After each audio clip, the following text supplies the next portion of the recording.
You will hear a man talking about his experiences of eating in other countries. For each question, choose the best answer, A, B or C.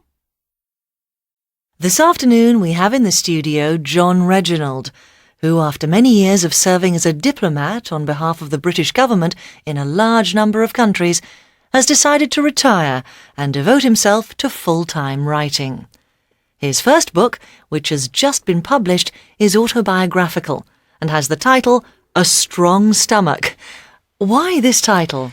Well, food really can be a tricky issue.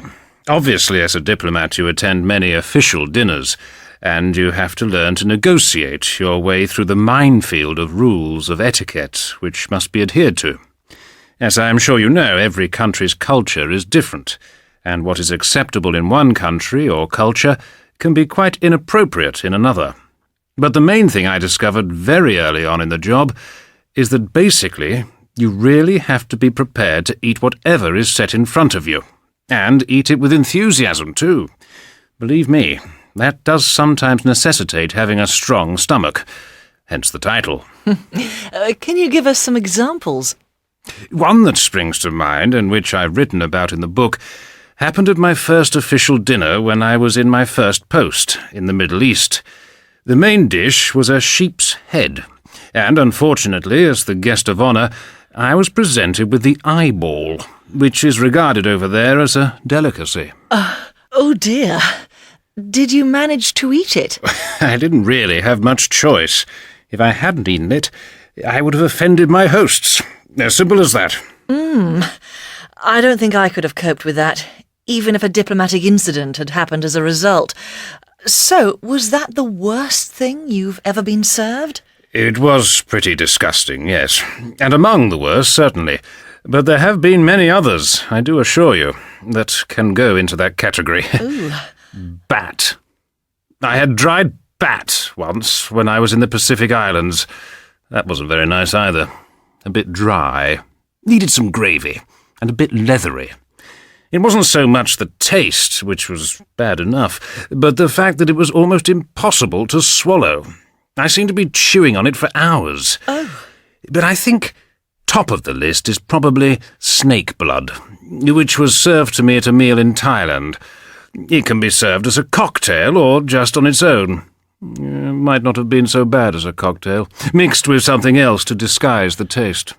What makes something repulsive to eat? If I can see what it actually is, it's worse. If I am obviously eating a part of an animal which is recognizable as such, then that makes it harder to eat. If what is on your plate is an eyeball, then you can't pretend that you are eating something else. For some people, smell is the most important factor, but I don't have a very good sense of smell, which has been something of a blessing. And yes, taste is important as well. I'm thinking of the raw turtle eggs I ate in Nicaragua. They were fishy, in an extremely unpleasant way. So what advice would you give to someone in a situation where something is put in front of them that they don't want to eat? I'd say, 1, don't not eat it. You need to be polite. It could be one of their national dishes. 2, take it easy.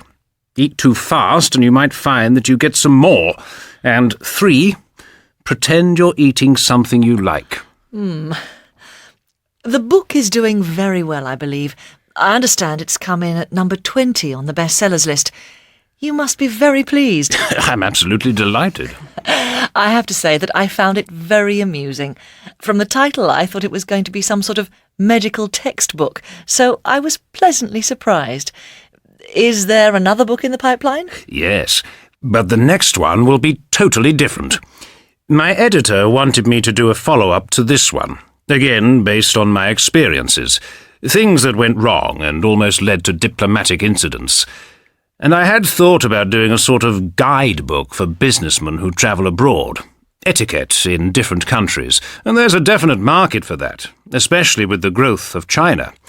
But I've recently become very interested in the origins and rationale behind the consumption of food in different countries, so that's what it'll be about. Did you know